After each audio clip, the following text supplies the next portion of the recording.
Now, for the next few minutes, we're going to make a very important leadership update. And I'm going to ask Kathy Foley to come and help me do that. Kathy is one of our elders serving on our governing board. Kathy and her husband Bob have been around Grace for a long time, connecting, serving, leading in various capacities. And Kathy's also an HR professional, HR and leadership development professional with Eli Lilly, which makes me have a lot of confidence standing here talking about leadership updates. So thank you, Kathy. Thanks, Chris. So as we talk about leadership at Grace, we believe this, that of all the resources that we are entrusted to steward, leadership is perhaps the most critical. And the ongoing health and effectiveness of Grace Church is dependent upon healthy leadership transitions, especially that of the senior pastor. So we obviously take this very seriously, and we have launched into an intentional leadership continuity process. And this is necessary for a few reasons. One, Grace Church will only transition one time in our history from a founding senior pastor. We get one shot at this, so we need to take it seriously. We need to do it well. Also, we know that having a specific plan and a timeline will decrease the risk involved in that transition and allow all of us, staff, church members, and others, to have greater confidence in the successor as the transition takes place. And we know that continuous prayer and planning allows for God's timing to prevail and for everyone to be cared for well in the process. So the plan for succession, which we call leadership continuity, started in 2009. In the summer of 2009, when Dave Rod returned from a sabbatical that he had during that summer, and he began to share his heart with some of us other leaders about the process for an effective leadership transition for the sake of the ongoing health and the ministry impact of Grace Church. Now, just to be clear, Dave didn't come back and said, okay, I'm done, I'm fried, I'm toast, I'm out of here, get somebody else. All right? He just said, I want this transition to be done well for the sake of the ongoing impact of the church. And so let's get started. So at that point, shortly after that, a leadership continuity team, or the LCT, was established as an ad hoc subcommittee of the governing board. And the folks who have made up this team over the last few years, consisted of covenant community members, men and women, including Dave as the senior pastor, myself as executive pastor, the current chairman of the governing board, and two former governing board chairmen, and Kathy, who's been a part of that ever since.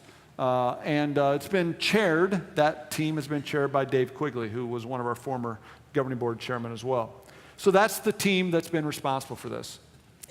So the team was charged with 5 tasks, including praying over and planning the entire 8-year transition process for the senior pastor role at Grace. So in addition to prayer, and I can't emphasize it enough, we were asked to provide continuity in overseeing the process, as opposed to having elders who rotate on and off the board. This special committee was set aside to do that very thing. In addition, we were asked to research and identify models and key factors for good and poor transitions that had occurred in megachurches, and then propose a plan and a timeline. We were asked to develop an interim disaster recovery plan for an emergency vacancy of the senior pastor position, which had never been done before. And finally, we were asked to be involved in the personal integration, prayer, and adjustment process for the new candidate. So what did we do? We started by praying. We prayed that we would be good stewards of this very crucial work that Chris referred to. We prayed at every meeting, opening and closing. We prayed for Dave, his family, the leaders at Grace, Covenant community, the staff, and ourselves, palms up. And we studied. We read, we did research, we listened to video conferences of great speakers and senior pastors who had addressed this very issue, and then validated those findings with a national church consultant.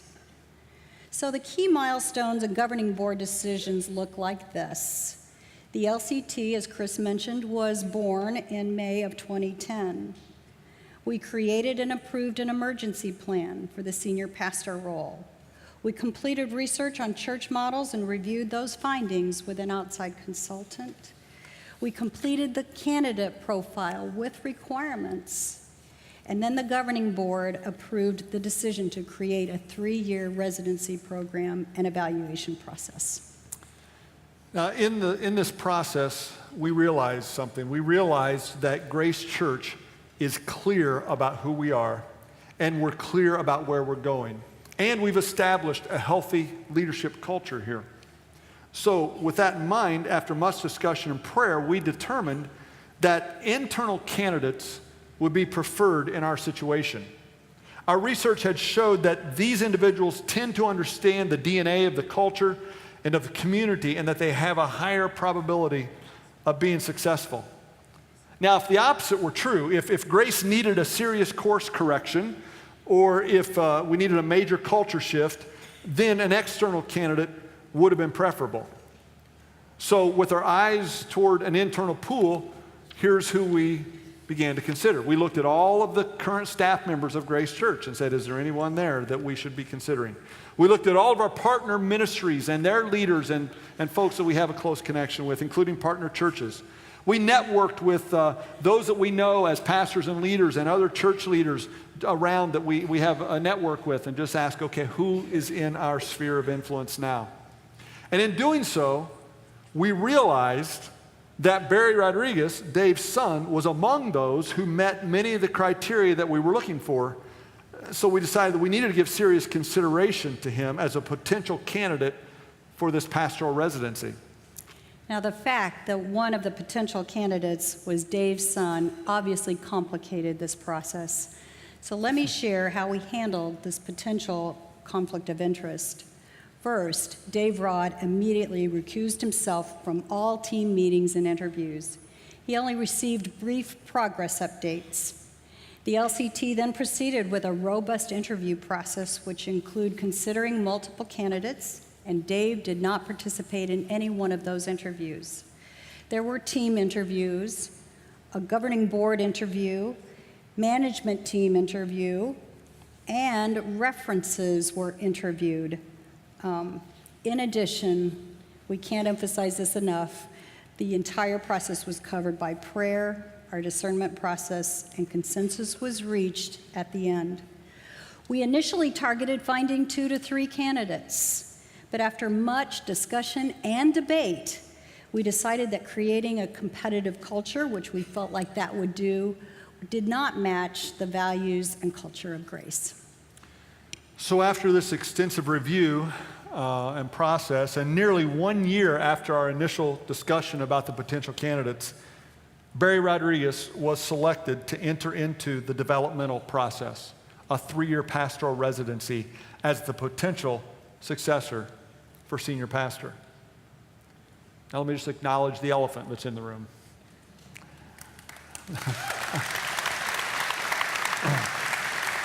The elephant that we have to address is that Barry is Dave's son, and that certainly, as Kathy mentioned, even early on, brought some complications and thoughts that we had to work through. Now, there are many opinions and perspectives about parent-child successions. Most that I have interacted with are based on a particular experience that someone knows about or that they were a part of, not necessarily on the body of research. Our research showed us many very successful transitions of parent-child leadership transitions.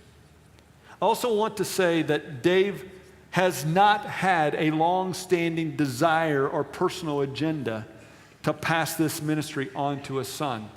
And I can say that from a very personal experience. I've been a pastor here for 20 years, serving with Dave and under Dave, and I've never known this to be his desire. Fact is, Dave knows the demands and the cost of this role, and if anything, would want to avoid this from a natural perspective. But he also sees the gifts, the growth, and the potential in Barry, and stands in unity with the LCT and the governing board to take this next step. By the way, Barry also understands the demands and the cost of this role, and he has a strong sense of God's calling to respond to this opportunity that's been presented to him. So when the LCT and the governing board seriously considered Barry alongside other potential candidates, we could not deny the gifting and calling that we recognized that uniquely qualify Barry for this developmental role. We all agreed that Barry has the gifts and potential to be the senior pastor and want to give him every opportunity to develop, exercise, and prove this potential through the pastoral residency program. His clear gifting as teacher and speaker, his ability to cast vision for the mission and passion for Grace Church and the Hamilton County community and the world was evident to all on the leadership continuity team and the governing board.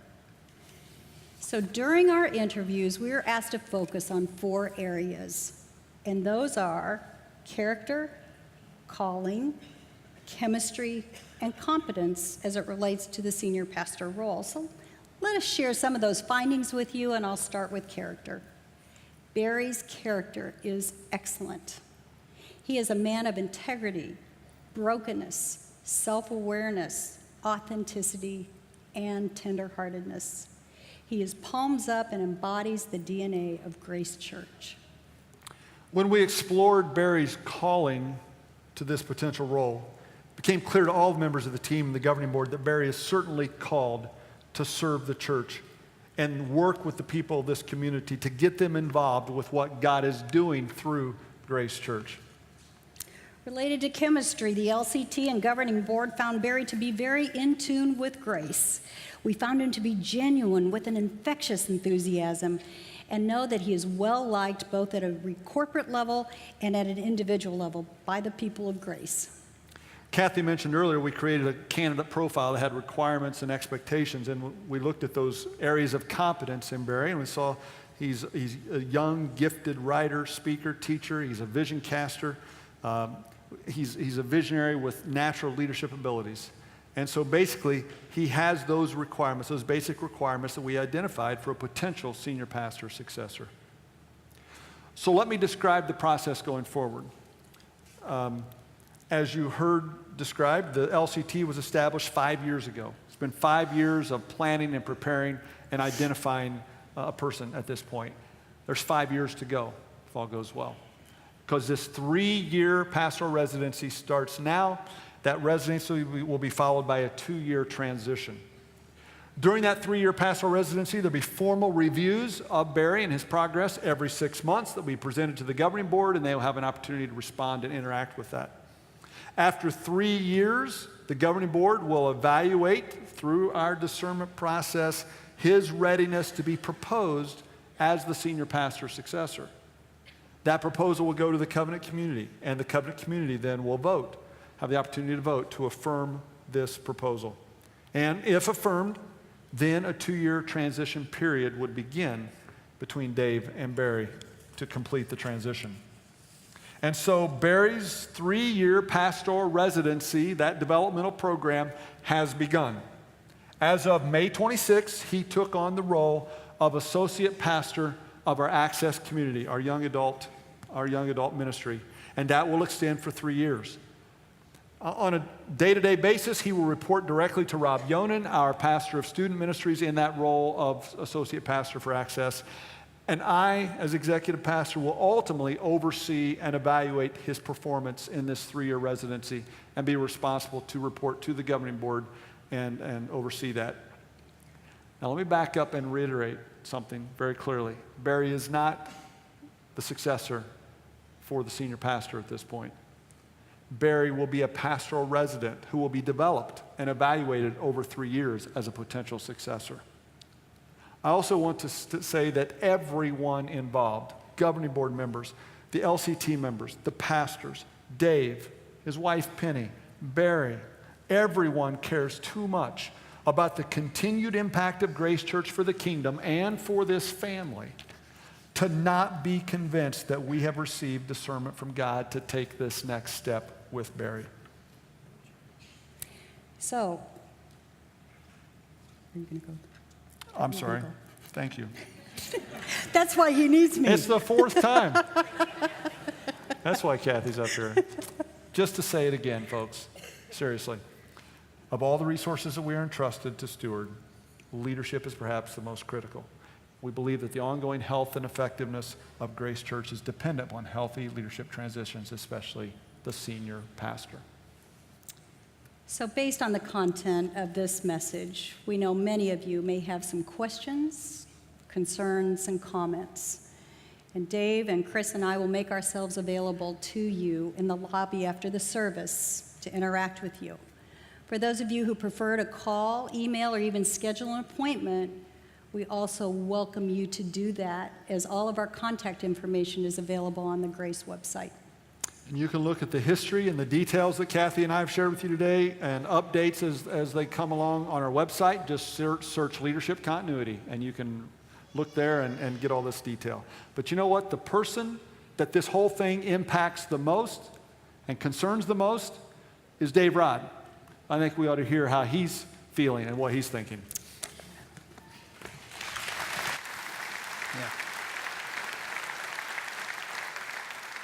Yeah, so as the news of this has been shared over the past several months, I've been asked numerous times, how am I feeling about it?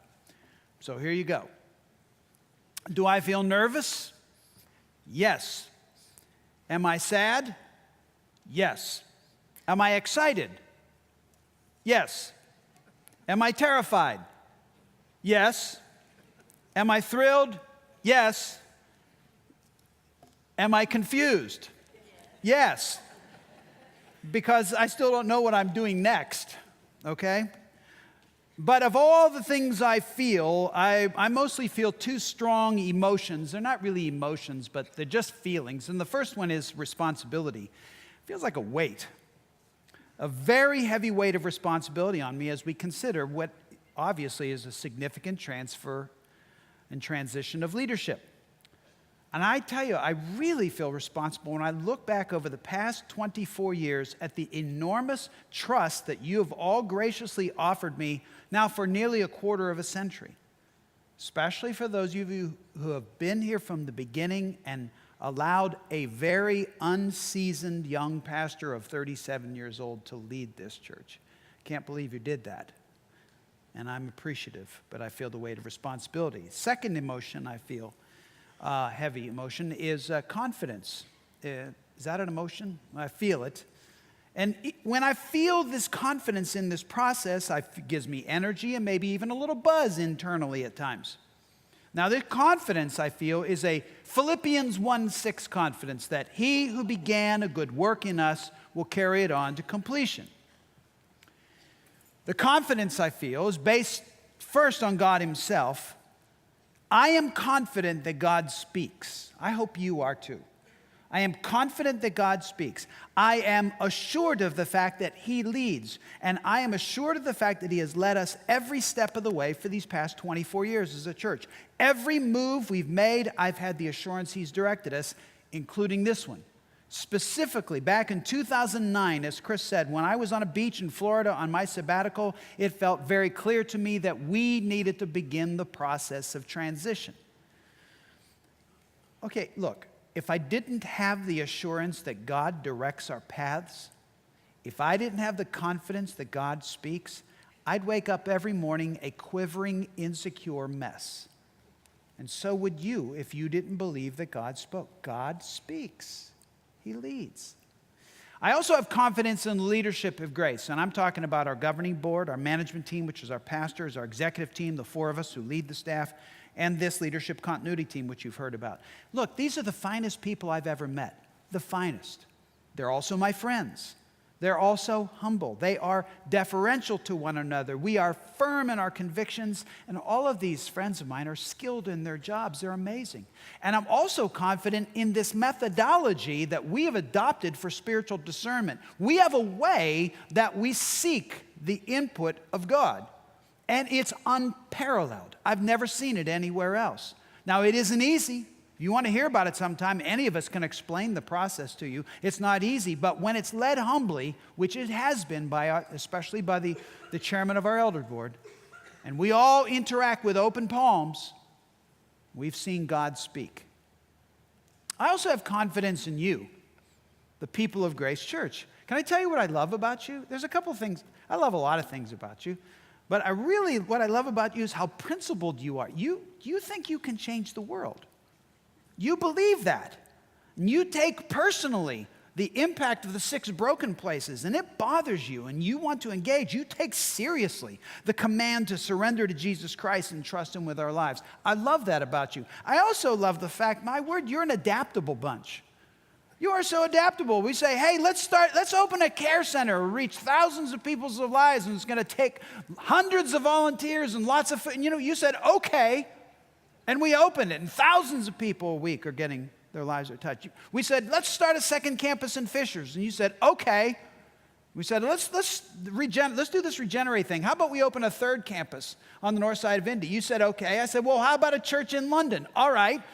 How about a church in Bloomington? Yes. How about other churches in Indiana? You said, okay. You are really adaptable. You're quite amazing. And it gives me great confidence in the future. But there's more, just a couple more things, the reason why I'm confident. And I just have to be honest with you, I'm also confident in this young man that we're talking about. Yeah, I know him pretty well. I've watched him grow up. He is my son. And he's not my successor yet. This is a 3-year process we have to explore. But I have to tell you, this young man gives me great confidence. For all the reasons that Chris and Kathy have shared, I have to tell you that even as his father, I look and I don't see his ceiling yet. But I also have confidence because I've had a front row seat to watch something quite mystical and powerful happen in him in the past 10 years that has taken him on a journey with God that led him to live in refugee camps and jungles and slums and hovels. From Mount Kilimanjaro to the Valley of 1,000 Hills, from rural Ukraine to the streets of Manhattan, God has taken this young man on a journey that you need to hear some point, and it's quite mystical and powerful what's happened to him. So yes, I'm confident, and I'm confident that God has His hand on this young life. And then there's one last reason why I'm confident. I'm confident in this process because of a woman. One woman, the woman I love, the only woman I've ever loved, and the woman who has loved me and lived with me for 37 years of pastoral ministry and carried me the whole way. This woman gives me confidence because she is my canary in the mine. She is my bellwether.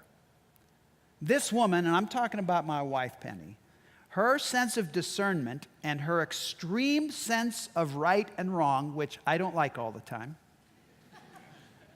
I have paid very careful attention to. This woman has one of those finely tuned integrity meters, right? At first, she recoiled at the thought of another man she loved in her life taking this hard road. And it's a hard road, Pastor. I've watched. At first, she was like, no way.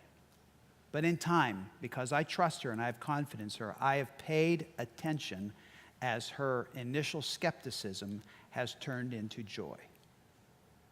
So when this woman gives me her thumbs up, I take it to the bank. So that's how I'm feeling. The weight of responsibility along with the energy of confidence. And I got to tell you, I'm just as curious as you are to see what's going to happen in the next several years. But let me close this part. This is not my sermon. My sermon's coming up. Let us not waver one iota in our commitment to that which moves God.